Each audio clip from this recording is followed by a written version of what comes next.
Are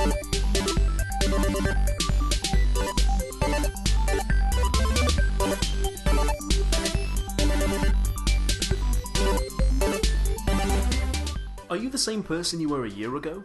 6 months ago? Are you the same person as you were when you started watching this video? More importantly, how do you know? What are the criteria for continued personal identity, which is to say, what makes you the same person over time, if indeed you are? One of the first philosophers to have a crack at this in the modern era was John Locke, who had an enormous nose. He said that identity of persons is identity of consciousness. Your body replaces bits all the time, and you could even lose part of your body and still be the same person.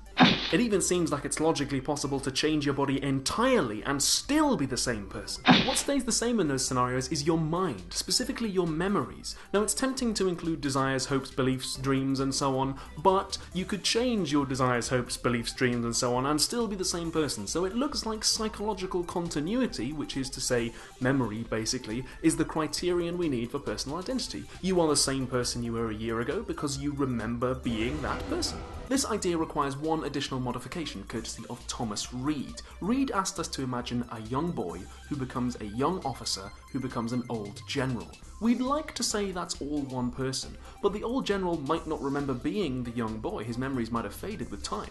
Reid said that's okay, so long as the general remembers being the officer and the officer remembers being the boy, then we have a chain of memories stretching back into the past, and that is enough to establish psychological continuity. That seems like a pretty acceptable view. I mean, it means if you lose all your memories, you're no longer the same person as you were, so Jason Bourne is not actually the same person as David Webb. Total amnesia is basically just death. And you might have some different intuitions about that, but you can see why it's an attractive theory. But there are counterexamples to this. Imagine you got in a transporter and instead of teleporting you, it duplicated you. So one person walks out the other end and one person stays exactly where they are, a scenario you'll be familiar with if you've ever seen Season 6, Episode 24 of Star Trek The Next Generation. Now you might be thinking, why should we worry about that? That's clearly something that would never happen in the real world. Well, it is logically possible, which is to say it's not contradictory when we imagine it, and we are trying to find the logical connection between the concepts of personhood and identity, so indulging in a little science fiction thought experiment can actually be very useful. Suppose Riker gets into the transporter, splits and becomes Will Riker and Tom Riker. Both Will and Tom remember being the original Riker. They are both psychologically continuous with him, but they cannot both be identical with him because identity is what philosophers call a transitive relationship. If A is identical to B and B is identical to C, then A and C must also be identical. And you can see this for yourself. If Snoop Dogg is Snoop Lion, and Snoop Lion is Snoopzilla, then Snoop Dogg and Snoopzilla must be the same person. So if Riker is identical to Tom Riker and Will Riker, Tom and Will must be identical to each other, but they're not. They have different properties. Will might be on the bridge whilst Tom is in 10 forward. Tom might be slightly more beardy. Think back to our episode on Cartesian dualism where we talked about Leibniz's law. If two things are identical, they must have all the same properties, which includes their position in space. So Tom and Will are psychologically continuous with the original Riker, but they are not identical with him. Psychological continuity cannot be the criterion for personal identity. So, what does make you the same person over time? Derek Parfit said that the answer is psychological continuity. Again.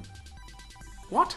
Rather than abandon the notion of memory being important for determining who's who, Parfit says that we should abandon the notion of identity. Identity is a strict one-to-one logical relation and it ties us down, when what we're really worried about isn't identity, it's survival. The question isn't will I be numerically identical to some future Philosophy Tube presenter, the question is will I survive?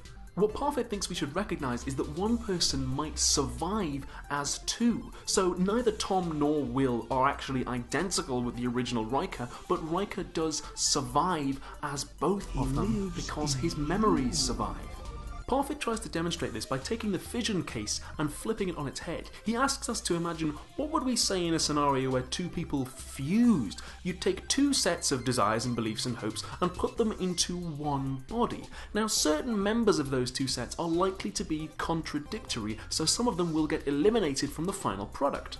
Say Vegeta and Goku do the fusion dance and become Gogeta. Now before the fusion, Goku's favourite food was rice and Vegeta's was egg rolls, and when they fuse, Gogeta's favourite food is egg rolls. That means there is more of Vegeta in Gogeta. Gogeta is more like Vegeta than he is like Goku. Now what Parfit thinks this shows us is that it's survival that we're really worried about when we're talking about whether somebody is the same over time.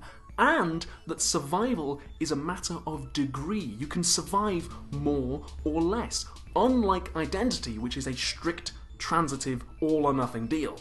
Of course, what that means is you can be the same person as you were in every relevant sense, whilst also not being strictly identical to them, which is kind of weird, and a lot of philosophers think that's a little bit too weird, which is why the debate goes on.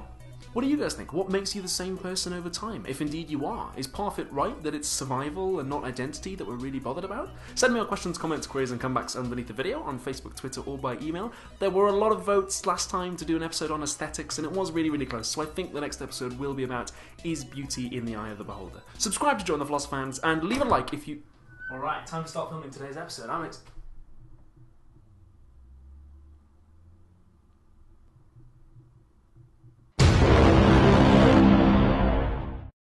Just as a quick side note, do you remember that collaboration video I did with Blink Pop Shift on whether or not YouTube poops are art? Some people have actually taken those videos and made YouTube poops out of them. I'll put links in the description.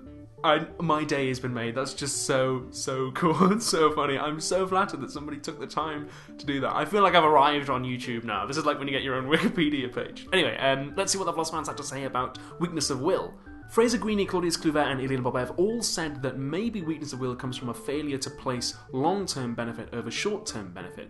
That's a good idea, but it's possible to construct some counterexamples to that. Say you had to make a choice between eating an apple now or eating dessert later. You judge that eating the apple now would be best, but you wait and you have dessert anyway. In that case, you've got weakness of will as we defined it, but it's weakness in favour of the long-term benefit rather than the short-term. Sanatsky, Bruno Solea and several others all said that maybe weakness of will comes from outdated heuristics, modes of decision making which we are stuck with as a result of how our brains evolved. That is a really interesting idea. That would actually lend some support to the thing we were talking about at the end of the last episode when we say maybe weakness of will is characteristically irrational, so you decide to do one thing and judge that would be best, and then your brain's just like, nope, you're gonna do someone else, pal. I'm making the decisions. Marie Soulier and James Mackenzie both pointed out that what you define to be best is actually kind of vague. I mean, you might judge that one thing is best relative to one goal and something else is best relative to another goal. So what's going on there? That's actually a really good point. I guess the ostensible response is that what you judge to be best is the thing that you judge you have the most reason to do. But that takes us into the philosophy of reasons and how they work, which would actually make a very good episode for another time. So thank you for that. Caleb Harmon, that is exactly what Plato said. Well done, you were paying attention. That's all I've got time for this week. Thank you very much for watching, and I'll see you in the next episode. Don't forget to... I am the real Ollie. Get out. Get out. I'm doing it. Shut up. I am the real Ollie. Pissed off.